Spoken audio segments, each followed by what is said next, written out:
Good morning, students. Today we will start chapter 2nd of English of class 3rd, The Ignorant Man. Once there lived a milkman. His name was Kanhaiya. एक समय की बात है, एक milkman रहता था, उसका नाम कन्हैया था. He had built his hut far away from his village. उसने अपना हट मतलब झोपड़ी विलेज से बहुत दूर बनाई थी और वो वहीं रहता था. इन द वुड्स, जंगल के अंदर उसने एक झोपड़ी बनाई थी जो विलेज मतलब गांव से बहुत दूर थी. He love the quietness of the woods rather than the noisy atmosphere of the village. वो दूर इसलिए रहता था क्योंकि उसको शांति पसंद थी, ना कि शोर शराबा जो विलेज में होता है. गांव में जो शोर शराबा होता है वो उसको पसंद नहीं था, इसलिए उसको शांति चाहिए थी. इसलिए उसने अपना हट है, जो घर है, वो बहुत दूर बनाया था, विलेज से दूर किसी जंगल में बनाया था. ही लिव्ड इन हिज हट विथ हिज 2 cows. वो अपनी 2 गाय के साथ रहता था. उसके पास 2 गाय थी. किसके पास? कन्हैया के पास 2 गाय थी. वो उसके साथ ही रहती थी उसके हट में. He feed them well and took proper care of them. वो उनको फीड मतलब खाना खिलाता था और उनकी अच्छे से देखभाल करता था. Every day he took the 2 cows to a nearby lake for giving them a bath. वो अपनी दोनों गाय को लेक के पास ले जाता था. क्या करने? उनको नहलाने के लिए. The 2 cows give more milk. दोनों गाय बहुत दूध देती थी. With that milk he earn enough money to live happily. और उस मिल्क बेचने से उसको इतना पैसा मिल जाता था कि वो अपनी लाइफ हैप्पीली स्पेंड कर सके. Kanhaiya was an honest man. Honest मतलब ईमानदार. कन्हैया एक ऑनेस्ट मैन था. Though he was content at times he would feel restless. उसके पास सब कुछ होने के बाद भी वो कभी कभी रेस्टलेस महसूस करता था. रेस्टलेस मतलब शांति, उसको मन को शांति नहीं मिलती थी. वो रेस्ट मतलब उसका दिमाग रेस्ट नहीं ले पाता था. कभी कभी उसको संतुष्टि नहीं मिलती थी. There is so much wrong and evil in this world. Evil मतलब दुश्मन ईविल बुरी शक्तियाँ, वो सब. वो सोचता था कि इस जगह बहुत सारी चीज़ें गलत है. इविल्स बहुत सारे वर्ल्ड में. Is there nobody to guide the people. इधर कोई गाइड करने के लिए नहीं है लोगों को. गाइड मतलब दिशा दिखाने के लिए, कि कोई सही दिशा दिखाने के लिए लोगों को कोई है नहीं. यहाँ पे सब गलत भी कर रहे हैं, कुछ लोग गलत भी है. This thought made him sad every now and then. और ये सोच उसको बहुत ही दुखी करती थी, अभी भी और बाद में भी. ये सोच उसको बहुत दुखी करती थी अंदर से, इसलिए वो कभी कभी बेचैन हो जाता था. One evening the arrogant man Kanhaiya was returning home after selling milk in the village. Ignorant man, one evening the ignorant man, जो दुनिया की जो शोर शराबा सबको इग्नोर करता था कन्हैया, वो एक बार दूध बेच के returning home after selling milk in the village. वो विलेज में दूध बेच के वापस अपने घर आ रहा था दूध बेच के. He saw a Sant sitting under a tree. उसको आते वक्त एक संत दिखा जो एक पेड़ के नीचे बैठा हुआ था. एंड मेडिटेटिंग मतलब ध्यान लगा रहे थे वो संत, और वो उस कन्हैया को दिखे किसके? पेड़ के नीचे बैठे हुए. He slowly walked up to him and waited for a Sant.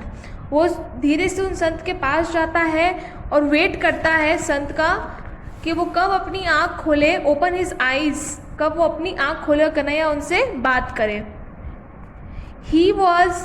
He was happy to be with the sant for some time. वो कुछ समय से खुश था संत के साथ में. He decided to wait there till the sant open his eyes. और वो संत से बात करने के लिए संत के पास बैठ जाता है और वेट करता है संत अपनी आँख कब खोलेंगे. After a while the sant slowly open his eyes and he was surprise to see a man patiently sitting beside him. थोड़े टाइम के बाद द संत है धीरे से अपनी आँख खोलते हैं और वो आँख खोलते ही देखते चौंक जाते हैं कि एक आदमी इतना पेशेंटली मतलब इतनी आराम से, इतना शांति से बैठा वेट कर रहा है उनका कि कब वो आँख खोलेंगे. What do you want? Asked the Sant humbly. फिर शांति से संत पूछते हैं कन्हैया को कि व्हाट डू यू वांट, मतलब तुम्हें क्या चाहिए। संत फिर रिप्लाई करता है कन्हैया संत को, I want to know what's the path of truth and piety, कि सच्चाई और भक्ति का रास्ता कौन सा है। कन्हैया संत से पूछते कि भक्ति पाइटी एंड ट्रुथ, सच्चाई का रास्ता कौन सा है। Where shall I find honesty, मुझे ऑनेस्टी मुझे ईमानदारी कहाँ से मिलेगी। कन्हैया पूछता है संत को कि मुझे ईमानदारी कहाँ से मिलेगी, कहाँ मिलेगी ईमानदारी, सच्चाई और भक्ति। The sant smile and said, go to the pond nearby and ask the fish the same question, she will give you the answer. फिर संत स्माइल करते हैं, स्माइल मतलब मुस्कुराते हुए बोलते हैं कि तुम एक पॉन्ड पे जाओ, पॉन्ड पे जाने के बाद तालाब पे जाओ, तालाब में जाना, वहाँ पे एक मछली होगी, उससे ये सेम क्वेश्चन करना कि ट्रूथ, पाइटी एंड ऑनेस्टी कहाँ मिलेगी, वो फिश तुम्हें आंसर कर देगी। फिश मतलब मछली, वो तुम्हें आंसर कर देगी तुम्हारे क्वेश्चंस के। Then as asked to do the ignorant man Kanhaiya went to the nearby pond and asked the same question to the fish. फिर कन्हैया पॉन्ड के पास जाता है, पॉन्ड में जाके फिर वहाँ पे वो उस मछली को क्वेश्चन पूछता है, सेम क्वेश्चन कि शांति, सच्चाई और भक्ति कहाँ मिलेगी। The fish said, the fish बोलती है, ओ काइंड मैन, दयालु, काइंड मतलब दया, कि दयालु आदमी, first bring me the some water to drink. फिर वो बोलती है मछली कन्हैया को कि मुझे थोड़ा पानी दो, मुझे पानी पीना है। कन्हैया वो सरप्राइज, कन्हैया चौंक जाता है। He said, you live in water but you still want to drink water to drink.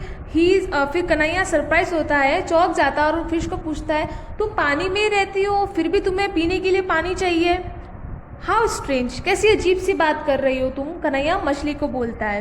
Eight this moment the fish replied, उसके बाद फिश बोलती है, you are right and that's give you the answer to your question as well.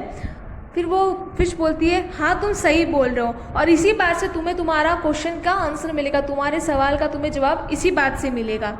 Truth, piety और honesty are inside the heart of a man.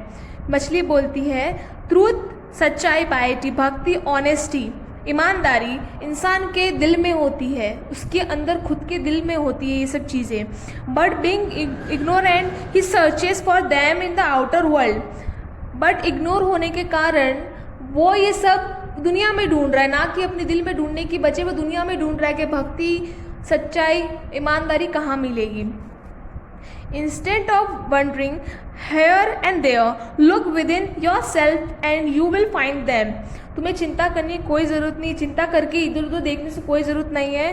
तुम खुद के अंदर देखो, तुम्हें ये ऑनेस्टी, भक्ति और सच्चाई अपने अंदर ही मिलेगी। ये फिश बोलती है कन्हैया को। दिस गेव अ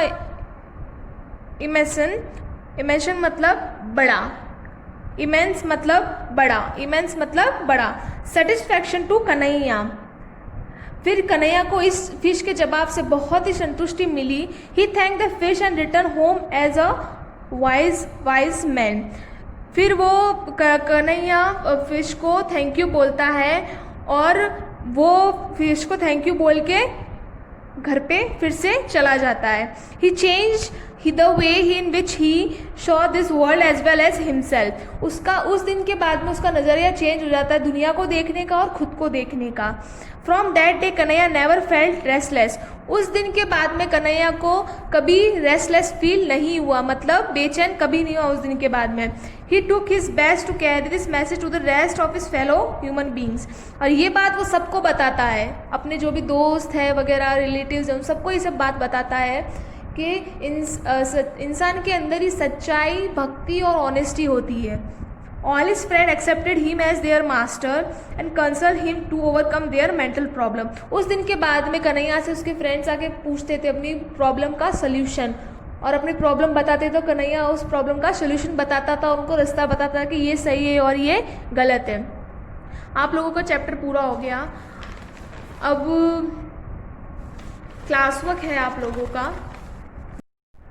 नाउ आपका क्लास वर्क है word meanings of this chapter. Start. Away, away दूर, क्वाइट, क्वाइट चुप रहना। हट, हट कुटिया, कुटिया छोटा सा घर, छोटा सा कुटिया चौपड़े जैसा। प्रॉपर, प्रॉपर उचित। कंटेन, कंटेन सामग्री। रेस्ट, रेस्ट आराम। इग्नोरेंट, इग्नोरेंट अनजान, अनजान। मेडिटिंग, मेडिटिंग मनन करना मतलब ध्यान करना। वेट, वेट रुको, रुक जाओ, वेट करना। संत, सेंट, संत, संत साधु होते हैं। ये आपका क्लास वर्क है और ये आपका होमवर्क है।